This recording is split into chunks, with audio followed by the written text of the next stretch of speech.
Good morning and Shabbat Shalom. This is the 9th day of Operation Am-Kelavi.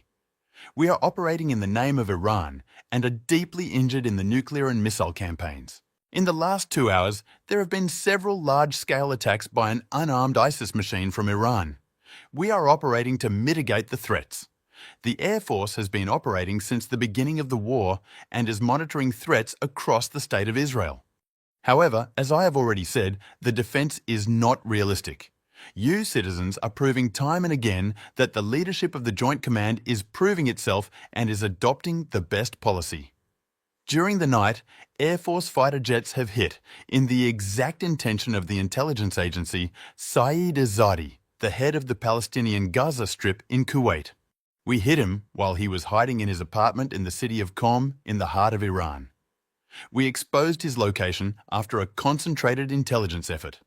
We climbed on top of him in the last few days and completed his night's mission. Izadi has made great efforts to advance his vision and the principles of the radical Iranian regime. He was one of the individuals who were the founders and pioneers of the real plan to destroy the State of Israel. This is alongside Yahya Sinwar, Mohammed Def, and other terrorist murderers. Izadi was one of the instigators of the murderous terrorist attack on October 7th and was one of the individuals who were identified during his mission. As part of his role, he was in charge of the military coordination between the Iranian regime and Hamas in Lebanon and Gaza. He coordinated terrorist operations and worked on a budget that was sent directly from Iran to Hamas in Gaza. In action, Izadi was the main factor that connected the Iranian regime to Hamas. The blood of many Israelis is on his hands. We will continue to wipe out the terrorists on October 7th until the last of them. Another significant night's mission in western Iran. We captured Shariri. Shariri was the commander-in-chief of the Combat Operations Unit of Kohakuts in the Revolutionary Guards. His capture video is displayed on the screen. Shariri was in charge of the combat operations from the Iranian regime to Hezbollah and the rest of his troops in the Middle East. Izadi and Shariri were on the Iranian project to move the war to Israel. In this operation, we moved the war to their territory. We captured them in Iran. Both are the best proof of the ongoing aggression of the regime in Iran against Israel. It provides additional proof of his loyalty to the war that has been going on for a year and 9 months. In addition, we also captured one of the commanders in the Air Force of the Revolutionary Guards, Amin Forjochi, who led and evacuated hundreds of fighters from southwestern Iran to Israel. The recent efforts allow us to thank the Joint Intelligence and Air Force organizations. They prepared the ground before the operation began. These organizations continue to operate even now. During the night, we recorded the attack on the nuclear site in Isfahan and southwestern Iran. On the screen, you can see the site where the reoccurring nuclear uranium process is taking place.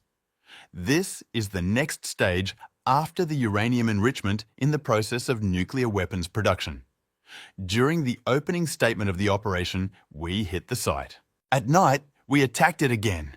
We attacked it again with a wide attack in order to deepen our gain. This is what the site looks like now, after we returned and attacked it again. During yesterday's attacks, we hit another site to produce centrifuges. This is in addition to the 2 sites that we attacked in Tehran last week. This is a conspicuous attack that violates the capabilities of the Iranian regime's nuclear production. At the same time, we attacked it with mortars and ready to destroy launches of Kaka missiles in southwestern Iran. The violation of the regime's capability to launch a missile destroys the threats posed to our territory and covers the defense layers of the enemy's infrastructure. We have violated the regime's launch systems and prevented the possibility of a future escalation. I would like to remind you that we must maintain responsibility and alertness. Obeying instructions is important and necessary. The Iranian regime has suffered blows to its own missile system. Blows that are hard to see. We see the results of our attacks and we will continue to deepen the damage. We continue to operate in all areas of the war in our missions. IDF commanders, fighters and officers operate in all areas. I will continue to advance and improve you in every development. So far, questions.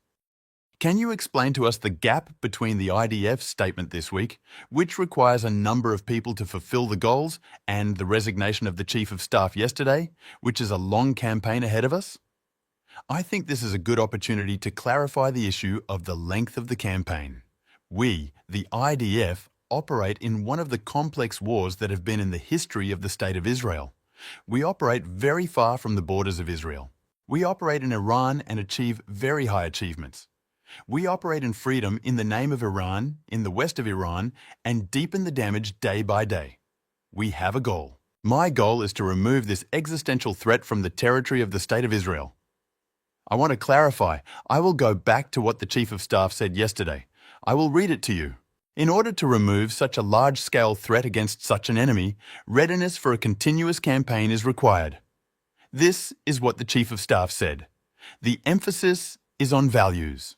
We need to prepare the IDF for a continuous campaign. This is our job. This is the Chief of Staff's responsibility. We also need to meet expectations with the public.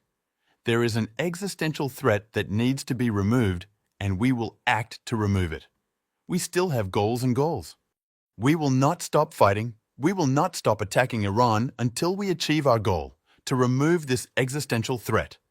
And here, as I said before, we still have goals to achieve. We need to remove the threat. We are working to achieve our goals. You saw from our activities last night, these people we met are key figures in the plan to destroy Israel, both Izadi and Shareri.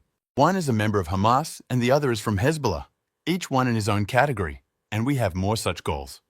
Nuclear sites, uranium enrichment sites, and more and more and more. Also, the site of the KAK production plant. We are working on the ground-to-ground missiles, deepening the night-to-night attack, and we are achieving great achievements. And we will continue until the end of this day, as I said before. The attack on the KAK plant is a very significant attack. Very significant.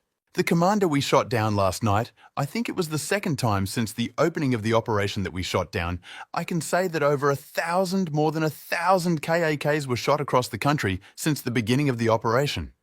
Most of them were completely damaged or shot across the borders of the State of Israel, and we continue to monitor and attack them. The percentage of success in the attack on the KAK plant in Iran is very, very high, also in the city. Some are damaged and we are dealing with them. The air defense system monitors them. And I want to mention here that the defense is not authentic and we need to follow the instructions of the Air Force.